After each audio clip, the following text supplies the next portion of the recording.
hínaithe agus cóirde.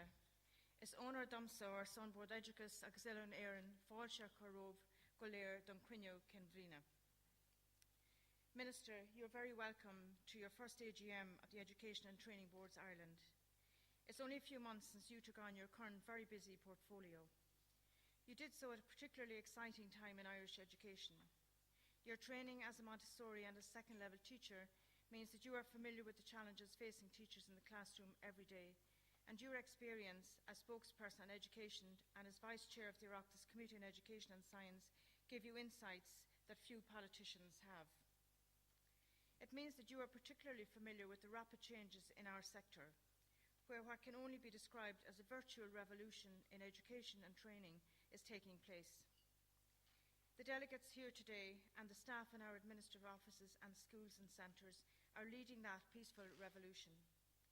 I also want to warmly welcome all the delegates here today at this important transition phase in ETBI, and as I already said earlier this morning, a special welcome to all of the new delegates who are here for the very first time. I am privileged to be acting president of this fine organisation.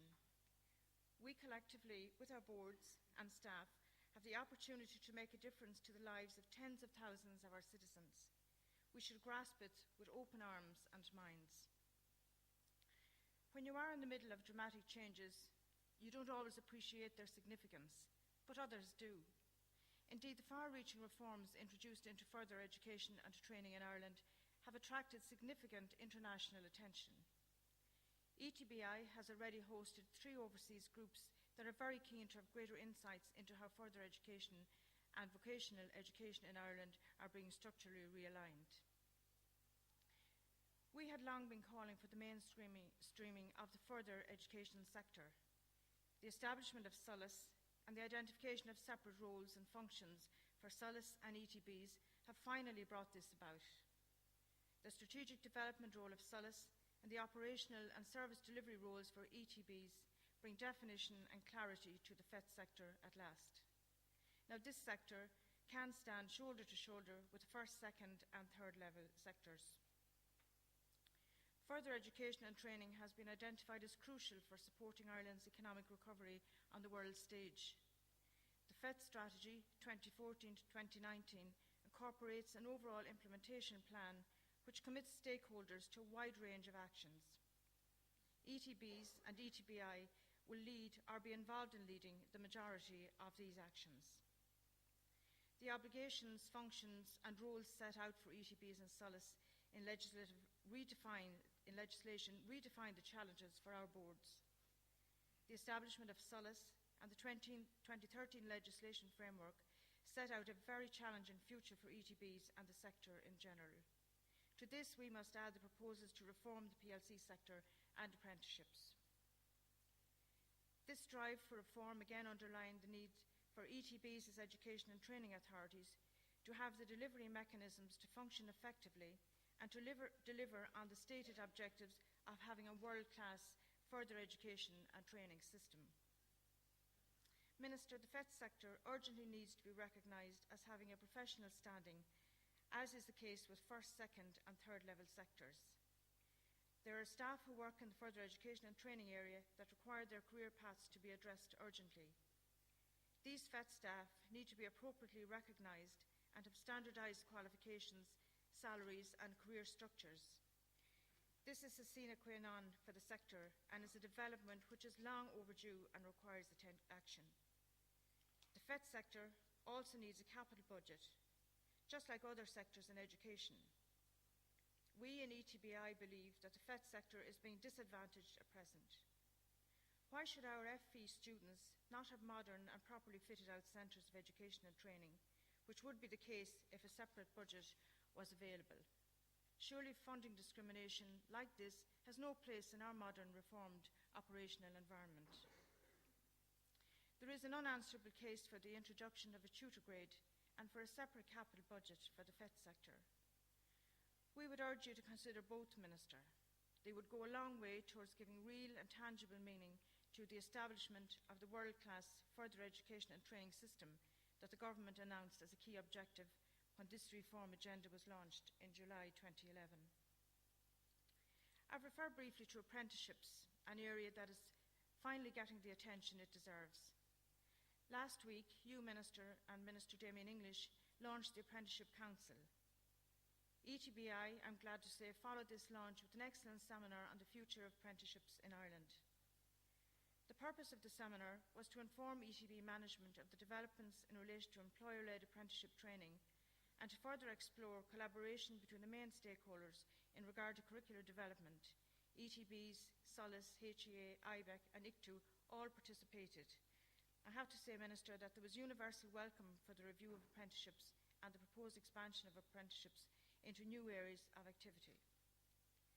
If there is one lesson we have learned from the recession of the past 5 years, it is that youth unemployment in countries with well-developed apprenticeship systems was far less than in countries such as Ireland, France and the UK, which have systems in urgent need of reform. ETBI is delighted that our member ETBs will now be at the core of new apprenticeship training. We look forward to an expansion of services, programmes and supports as this training area is extended and developed. ETBs can truly carry the mantle of both education and training providers. In this context, I particularly want to recognise the great work of the staff in those training centres which have transferred from FÁS to ETBs this year. They now constitute a vital cog in the ETB training delivery profile. The successful blending of the former VEC staff and the former FÁS training centre staff under the new ETB banner has brought much needed coherence to the delivery of further education and training in Ireland. But further education and training is not the only area where change is underway in the ETB sector. As you know, Minister, ETBs operate 273 second-level schools across Ireland. They have always been open to all comers, regardless of ability. Our schools have been to the forefront of curricular change to cater for the diverse range of abilities and aptitudes of our students. We therefore have a particular interest in the new junior cycle framework, which is essentially about transforming teaching and learning so that the school leavers have the skills and capacities to make the most of their lives.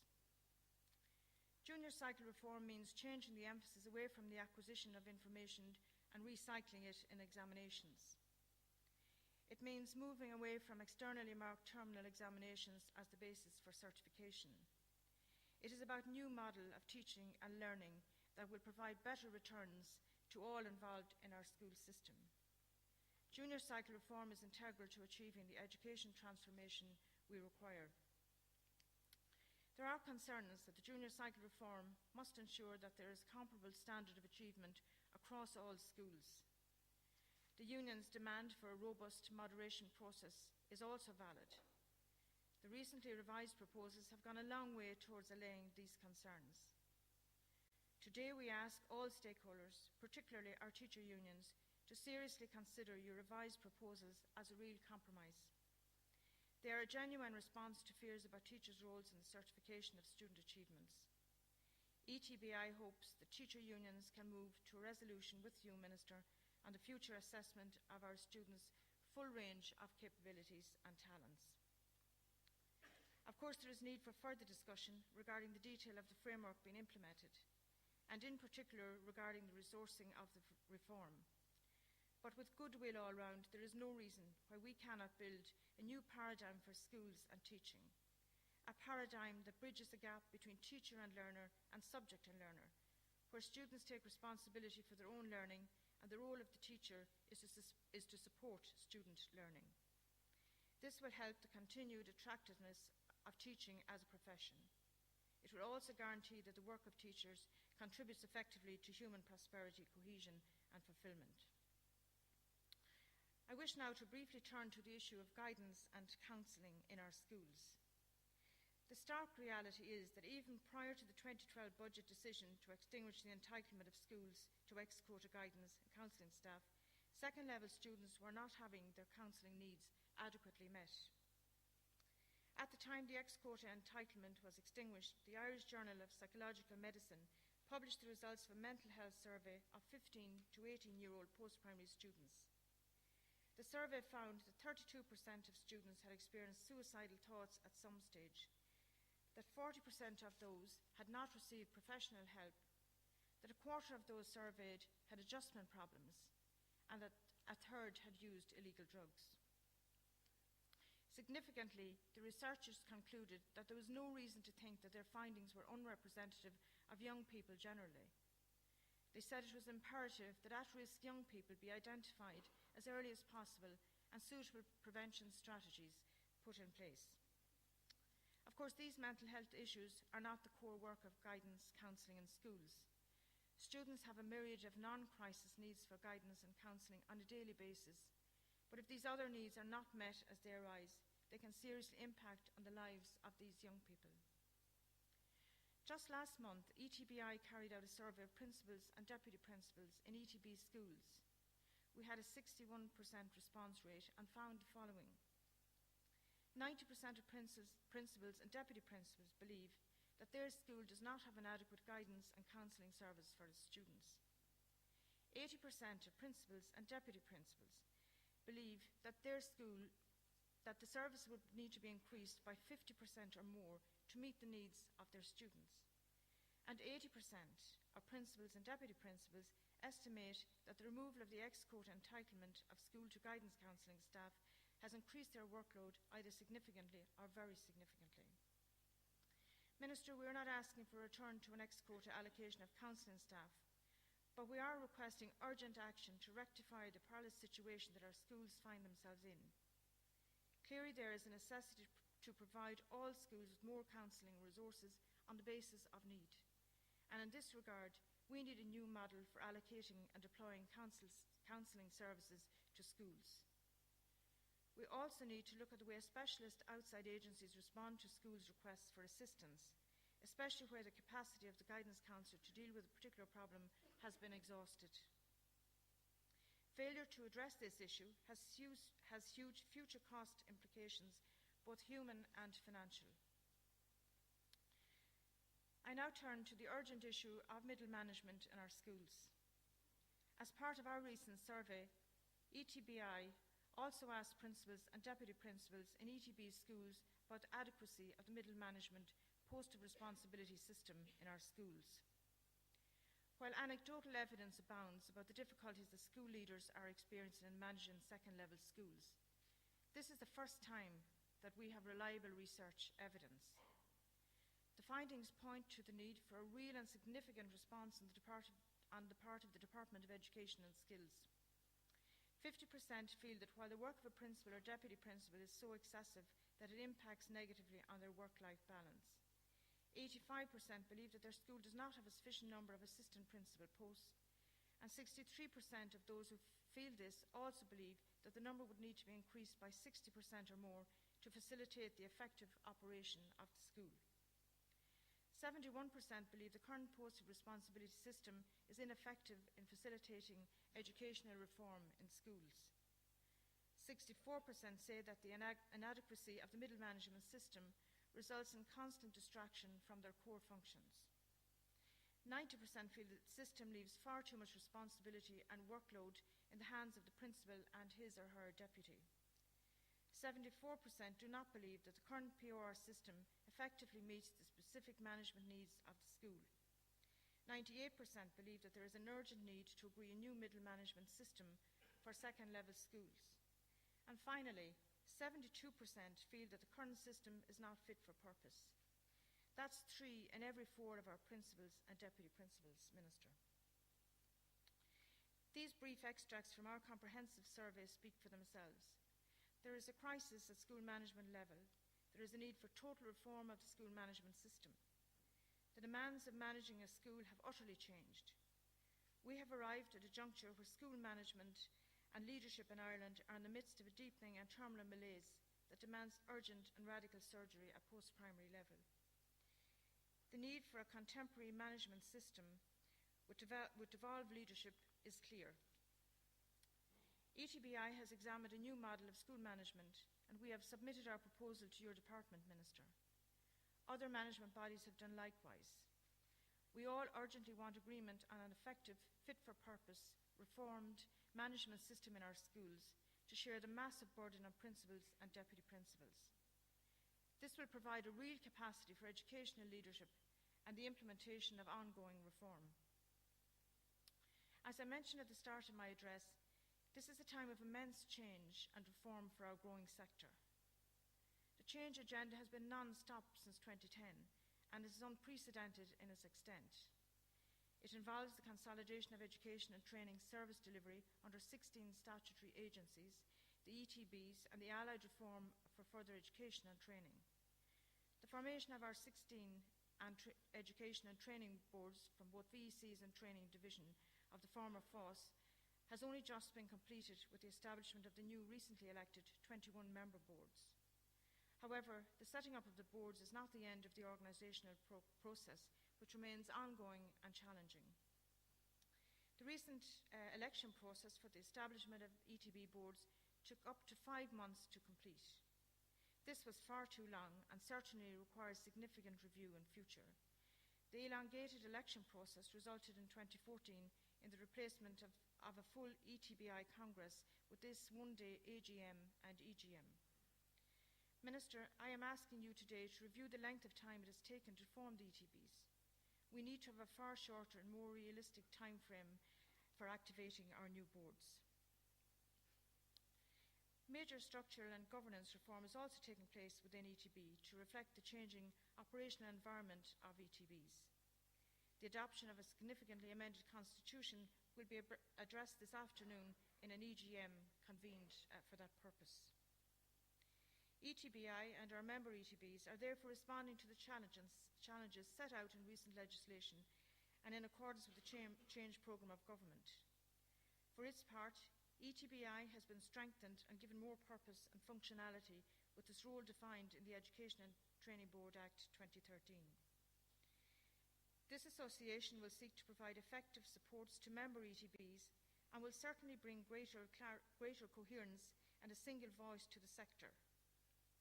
ETBI's representational role will continue as before so that we maintain a vibrant and strong leadership role in the Irish education system. The new structures proposed for the adoption today are designed to support that more focused, enhanced leadership role for this association. The 16 ETBs have rowed in behind to make sure that there is one voice for the sector. Our renewed focus is to act together as a coherent body, looking after the needs of the boards while also promoting the sector nationally and internationally. We also have a mandate from ETBs to develop our service so that the full range of ETB activities is supported. And we also know we have the support of you, Minister and Minister English, your department officials, and our education partners in Solace, QQI, and other stakeholders as we journey on this new stage of development for ETBI.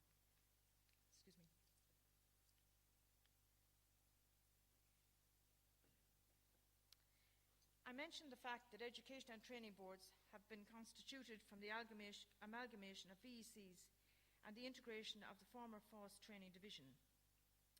The ETB Act 2013 and the Further Education Act 2013 provided the legislative framework for this process to begin. The rebranding has taken place and the reform is now complete. But there is still no agreement about the operational structures and levels of staffing that ETBs will need if they are to be able to fulfil their statutory and operational roles on behalf of the state. There is growing frustration among ETB staff and management that 16 months on from the implementation of the ETB Act, there are still no concrete proposals about staffing and operational structures for ETBs. We are aware that your department has been engaged with DEPA for some considerable time on the issue.